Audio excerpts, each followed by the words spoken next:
Están interesantes, digo, porque el IBEX 35, nuestro principal indicador, no parece tener clara cuál es la vía que tiene que tomar, la senda que tiene que tomar en este comienzo de año. Arrancó el primer día de cotización después del fin de año con unas caídas muy importantes.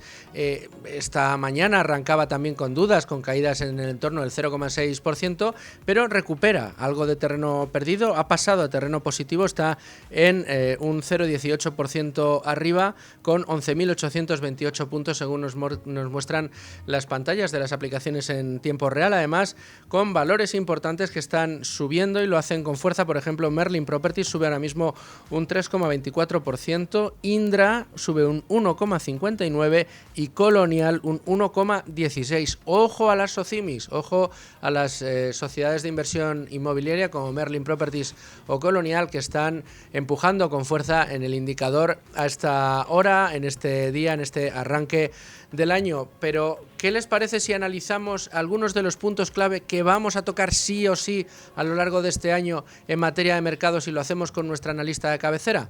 Bueno, pues damos la bienvenida ya, con ánimo de lucro, a Verónica Llera desde Tres Mares Capital. Verónica, muy feliz año y muy bienvenida con ánimo de lucro. Un día más, un año más, una temporada más. Igualmente, feliz año a todos. Oye, muchas gracias por atender nuestra llamada, Verónica. Estaba diciendo yo que hay varios temas que yo creo que van a ser recurrentes a lo largo de todo este año.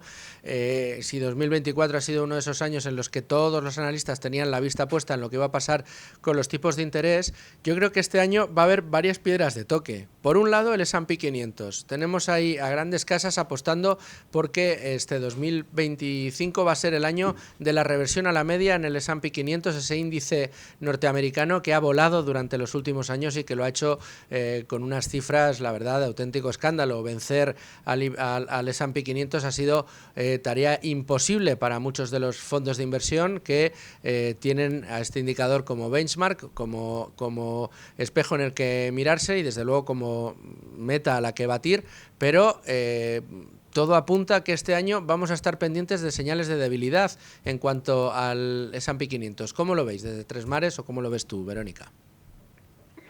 Bueno, a ver, coincido mucho en lo que estás comentando, ¿no? Al final sí es cierto que parece ahora mismo que el consenso de mercado pues es bastante optimista de cara a este nuevo ejercicio 2025, donde parece que la tesis de inversión que predomina pues es que se mantenga un aterrizaje suave, con una menor inflación y un crecimiento pues bastante resiliente.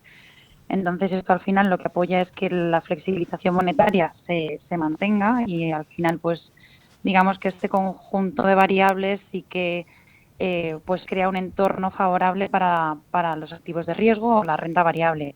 Ahora bien, volviendo a lo que tú acabas de indicar, no hay que olvidar lo que ha explicado todas las ganancias, sobre todo en los índices americanos durante todo el pasado 2024, ¿no? Que han sido las 7 magníficas y todo lo relacionado con la tecnología, es decir, los pocos gigantes tecnológicos. Entonces, todo invita a pensar que para este 2025 y que se mantenga esta tendencia positiva, pues sí que favorezca la gestión activa, ¿no? Y que podamos ver una rotación del mercado durante este ejercicio donde el potencial se concentre más en sectores que se hayan quedado más rezagados, desde luego en empresas pues bien gestionadas, con balances sólidos, activos de calidad, pero desde luego con valoraciones más razonables, que sí que sigue habiendo pues muchas oportunidades en otras partes del mercado que no son estas 7 magníficas. Sí es verdad que el S&P 500 se ha convertido en un índice muy ponderado hacia esas 7 compañías. Tanto es así que incluso los otros índices globales, como el famoso el benchmark por excelencia de la inversión internacional diversificada, que es el MSCI, también tiene una ponderación extraordinaria debido precisamente a la pujanza de estas 7 compañías a Estados Unidos y al sesgo tecnológico. ¿Crees que esto también va a ser un riesgo, no solo para el mercado americano, sino también para estos índices más globales? Por supuesto, al final esos niveles de concentración siempre lo que llevan aparejado es un mayor riesgo. Uno de los principales, digamos, principios de la inversión tiene que ser la diversificación. Entonces, esto ya lo hemos vivido en 2022, cómo las caídas tan fuertes de los índices en parte venía explicada por las caídas tan agresivas que vimos en todos estos valores y el peso que tenían en los índices. Pero si mirábamos más en detalle los componentes de todos estos índices, la realidad es que el conjunto de las compañías no había tenido unas caídas tan fuertes, ¿no? Entonces, pues al final esto lo que viene a ser es una oportunidad para los inversores, como siempre, ser selectivos y mantener el foco en la gestión activa insisto, en esa priorizar esa diversificación y salirse un poco de lo que podría ser más el efecto manada o rebaño que se llama. Otro de los activos que está en boca de todos, que despidió el año casi con fuegos artificiales, que arranca el año igual con fuegos artificiales, es el Bitcoin, un activo que ha cobrado una importancia extraordinaria después de la victoria de Donald Trump en Estados Unidos, si bien no era un activo que ya había ganado muchos enteros en las carteras de muchas personas. Además, es un activo que, aunque se engloba dentro del entorno de las criptodivisas, no deja de tener entidad propia. Para muchos analistas, una cosa es Bitcoin y otra cosa todo lo demás, ¿no? El resto de criptos. ¿Cómo lo ves para 2025? ¿Crees que va a ser uno de los activos de los que vamos a hablar? Bueno, no sé, ¿cuál es tu aproximación al fenómeno que estamos viviendo con Bitcoin? Sin duda el Bitcoin, yo creo que para bien o para mal, pues siempre va a seguir copando titulares, y es cierto que el 2024 pues digamos que ha sido como un año dorado, como se dice, para este tipo de activos, y especialmente efectivamente después del apoyo político que ha resultado toda la agenda de Donald Trump, y donde hemos visto, bueno, pues la aceleración que ha tenido en la subida de precio durante el último trimestre ha sido muy vertical, ¿no?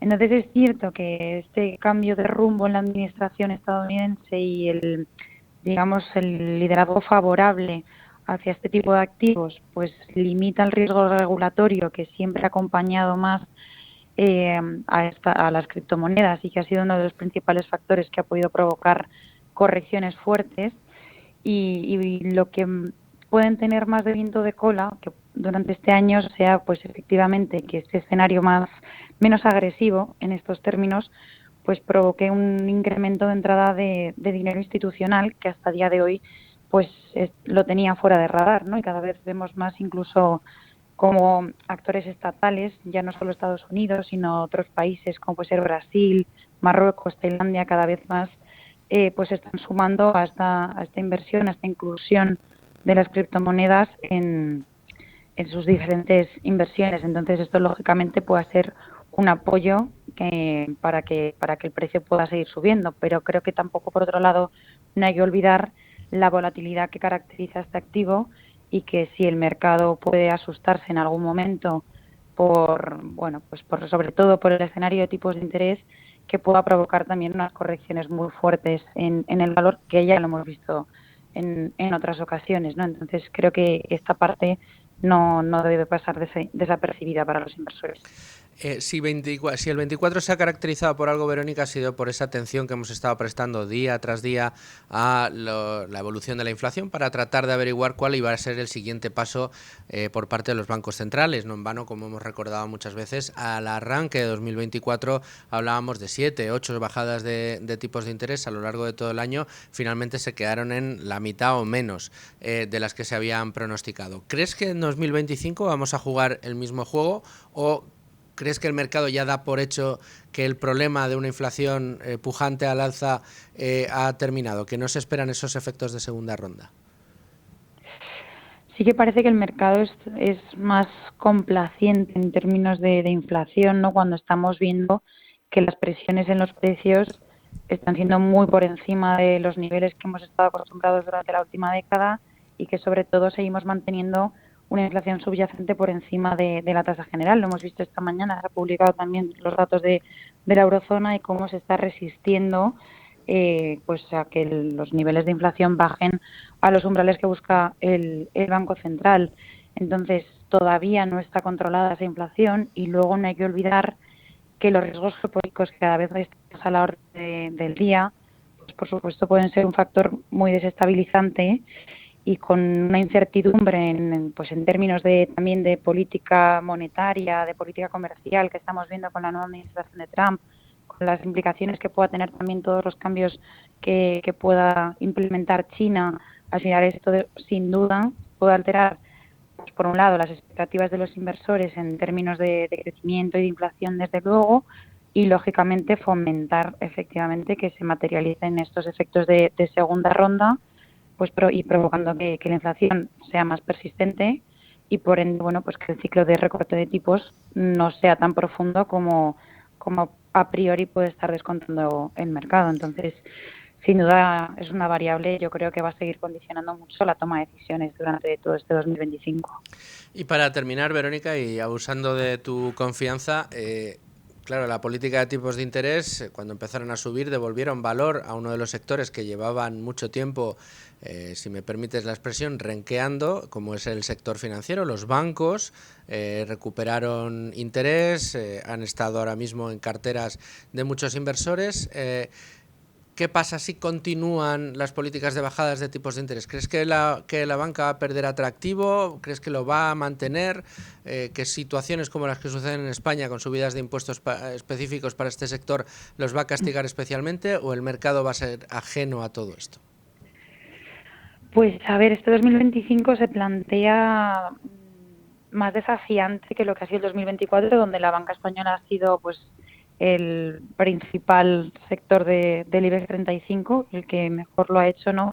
Y es cierto que la rebaja de tipos complica el mantenimiento de estos resultados récord que hemos visto trimestre a trimestre los últimos trimestres de la banca española. Pero por otro lado, no hay que olvidar que al final esta implementación de bajada de tipos también lo que está buscando es fomentar la demanda de crédito. Entonces habrá que ver efectivamente si consiguen compensar esa disminución de la rentabilidad del negocio con un incremento del volumen de negocio, y luego que también probablemente lo que van a mantener sin duda los bancos este año es el atractivo que tienen como acciones de búsqueda de dividendo.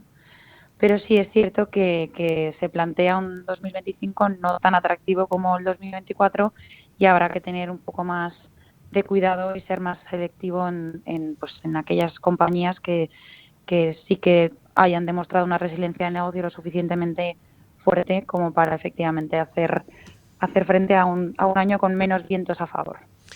Verónica Llera, de Tres Mares Capital, te agradezco muchísimo tu análisis, como siempre, aquí en Con Ánimo de Lucro. Muchas gracias a vosotros. Un abrazo muy fuerte.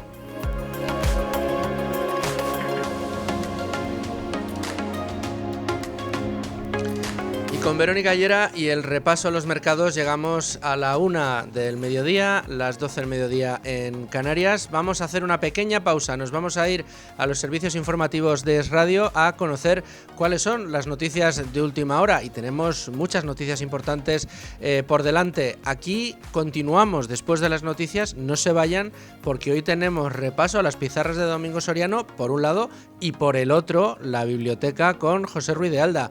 No se vayan. Noticias y volvemos en Con Ánimo de Lucro.